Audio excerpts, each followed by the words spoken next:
Hey everyone, I'm Ian Douglas, the author of the website techinterview.guide.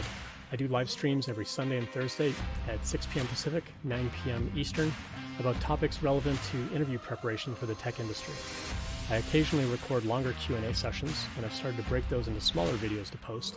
And there'll be information at the end of this video about how to get in contact with me if you have additional questions. Let's get to it. Again, Silver says in chat, this might be out of scope for the type of questions you're answering. I'm still going to ask. That's great. I love taking conversation in chat here. I've been part of the interview process for the current company where I work. I've gotten to do the culture interview. My question is, do you have any suggestions or questions to ask a higher level engineer, like staff level senior engineer, as a junior dev? In the past, I've asked questions like, oh, kind of late, sorry. No, go ahead and ask. It's fine.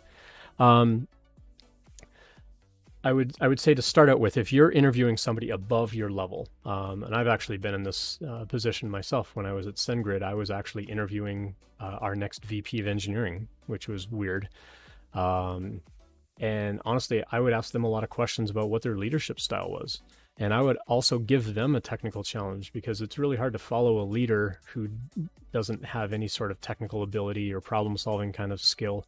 And so we would ask them some of the same problem solving types of problems that we were asking the engineers that we were interviewing at the time. If you're interviewing somebody who's going to be in a position over you, it's important to ask them, like, how do you kind of level up people around you? What's your process for mentorship? How are you going to mentor me where I don't have as much knowledge as you? I don't have as much experience as you. How are you going to teach me what you know? What's your process been like at other jobs? And kind of hear their history. Don't let them get away with vague, like, oh yeah, we'd sit down, we'd pair.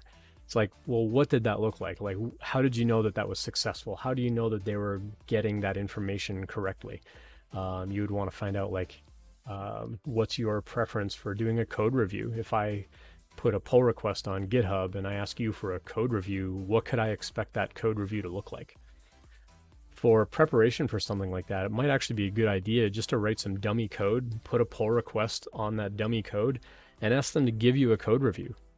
And just say, hey, you know what? We're going to take like 10 minutes. I want you to look through this code. It's just like some little CRUD application in Rails or something. Could you just look this over and give me some thoughts on how you would do this as a real code review for someone who's junior? How would you help them optimize their code, or what kinds of questions would you ask about this thing? That could be something where you even like give that code to them ahead of time, so that they can kind of prepare. So when they come to the interview, it's more conversational. It's not in the moment of like, I got to like read through and kind of see what's interacting with what. It might be a little bit trickier, but if you can give them a code ahead of time and then during the interview say, all right, I've made a pull request. Let's go through and show me how you do a code review. Or imagine that we're at my desk right now and you're going to walk me through a code review of like what I could have done better. I think that can be really telling for a senior level dev. As far as like team collaboration and conversation, their communication style, how effective they are about like trying to tell you like what's important to them as a developer, or in that staff architect principal kind of role.